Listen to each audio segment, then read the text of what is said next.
ജാതി തീണ്ടലുകളെ തകർത്തെറിഞ്ഞ വൈക്കത്തിന്റെ മണ്ണിൽ നിന്ന് മറ്റൊരു നവോത്ഥാനത്തിന് കൂടി തുടക്കം. വൈക്കം മഹാദേവ ക്ഷേത്രത്തിൽ 12 വർഷത്തിലൊരിക്കൽ മാത്രം നടക്കുന്ന വടക്ക് പുറത്ത് പാട്ടിന് ഇക്കുറി ജാതി തിരിച്ചുള്ള എതിരേൽപ്പുകൾ ഉണ്ടാവില്ല. ജാതിഭേദമന്യേ ദേശ എതിരേൽപ്പ് നടത്താനാണ് ക്ഷേത്ര ഭാരവാഹികളുടെ തീരുമാനം. വൈക്കം മഹാദേവ ക്ഷേത്രത്തിൽ 12 വർഷത്തിലൊരിക്കൽ നടക്കുന്ന വടക്കുപുറത്തുപാട്ടിൽ 12 ദിവസങ്ങളിൽ എതിരേൽപ്പ് ചടങ്ങ് നടത്തി വന്നിരുന്നു.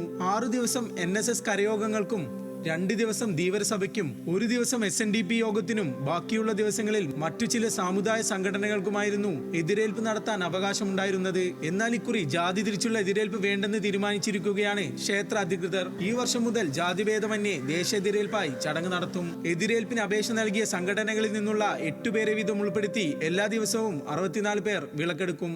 ദേവിയെ കളത്തിലേക്ക് എഴുന്നള്ളിക്കുന്ന ഒരു ചടങ്ങുണ്ട്. അത് കുത്തുവിളക്കെടുത്ത് വ്രതമെടുത്ത സ്ത്രീകളാണ് ആ ചടങ്ങ് നടത്തി വരുന്നത്.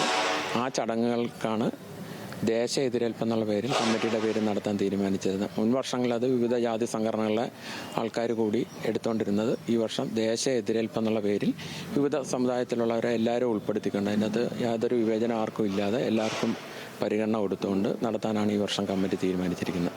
ഏപ്രിൽ 2 മുതൽ 13 വരെയാണ് വടക്കുംപുറത്തുപാട്ട് ചടങ്ങ് നടക്കുക. ക്ഷേത്രമുറ്റത്ത് നെടുമ്പുര കെട്ടി ദേവിയുടെ കളം വരച്ചാണ് 12 ദിവസം നീണ്ടു നിൽക്കുന്ന ചടങ്ങുകൾ. ജാതി തിരിച്ചുള്ള എതിരേൽപ്പ് വേണ്ടെന്ന തീരുമാനത്തെ വിവിധ സാമുദായിക സംഘടനകളും പിന്തുണച്ചു. നവോത്ഥാന മുന്നേറ്റത്തിന്റെ പോർഭൂമിയായ വൈക്കത്ത് നിന്നും മറ്റൊരു സാമൂഹിക പരിഷ്കരണ തീരുമാനം കൂടി. പ്രബുദ്ധതയുടെ വർത്തമാനകാലത്തിലും തുടർന്നു വന്നിരുന്ന ഒരു അനാചാരത്തിനു കൂടി ഈ വർഷം മുതൽ അറുതിയാവുകയാണ്. വൈക്കം മഹാദേവ ക്ഷേത്രത്തിൽ നിന്നും അനന്തു സുരേഷിനൊപ്പം ഗോകുൽ രമേശ്, ന്യൂസ് മലയാളം.